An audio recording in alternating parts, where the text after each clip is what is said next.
Buenos días, bonjour, welcome esteemed guests. Happy Independence Day, beautiful Costa Rica. Yes! My deepest gratitude to the City of Toronto, the Costa Rican Consulate, and everyone that has made today possible.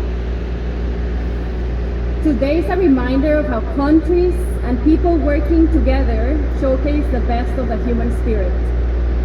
I never imagined that I would be standing here today as a proud Costa Rican and recently Canadian citizen. Yay! Also, this week, honoring the bond between both countries and celebrating the values that we have in common.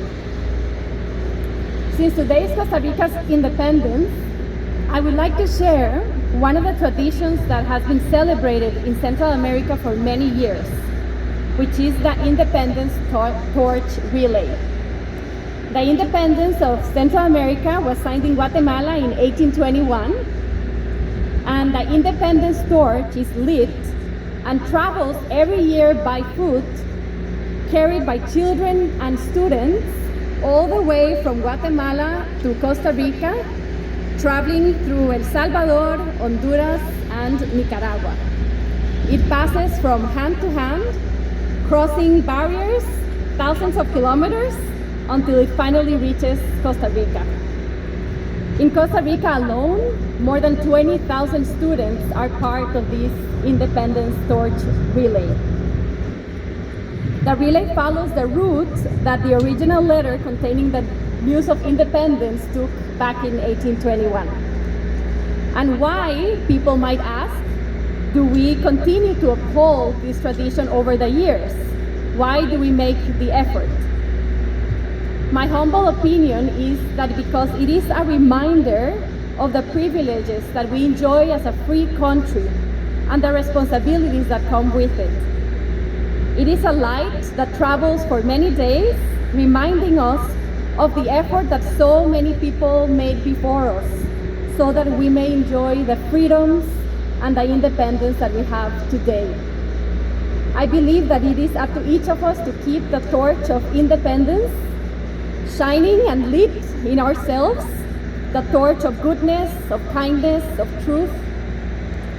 It might be hard sometimes to know where to start or how to make a difference, but I find that it is usually small acts that end up creating great contributions.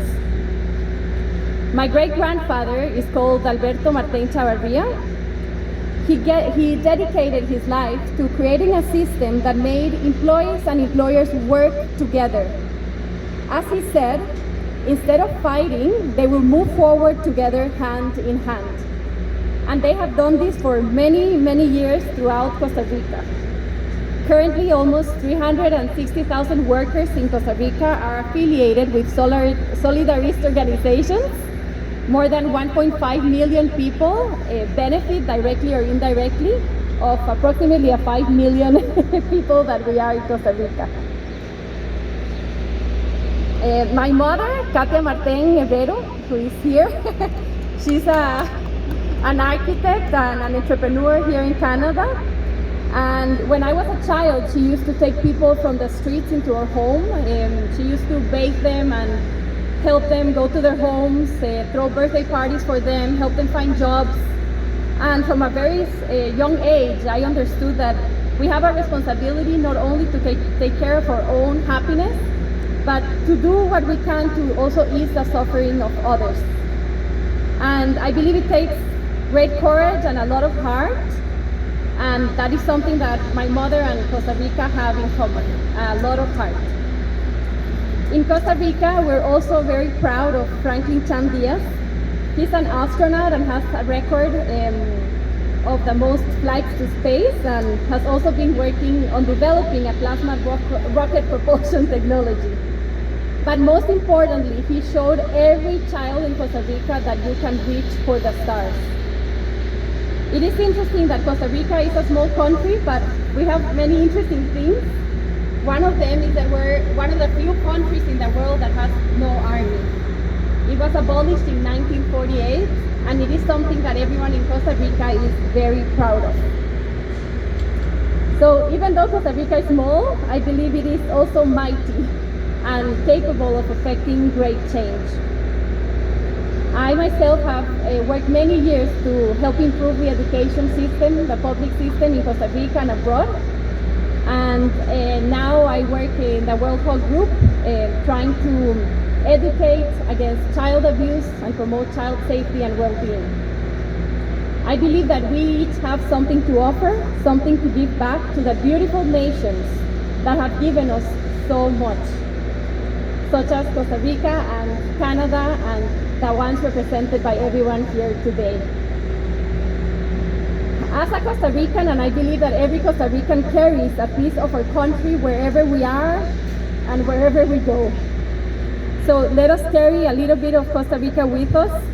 The rice and beans, our favorite food, the beautiful mountains that surround Costa Rica, the smell of the ocean, the rain, that it rains a lot in Costa Rica, but it's beautiful, it keeps it green, the taste of great coffee, and the warmth of the ticos. That's how everyone calls us, ticos. Let us carry the proud traditions and values of our small country.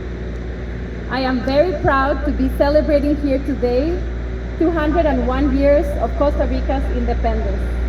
I want to thank once again our consul, Don Jorge, and the City of Toronto, and everyone that is here today.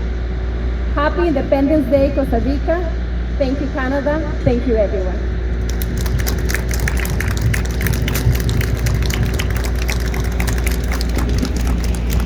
Now we coming to the conclusion of our ceremony, not without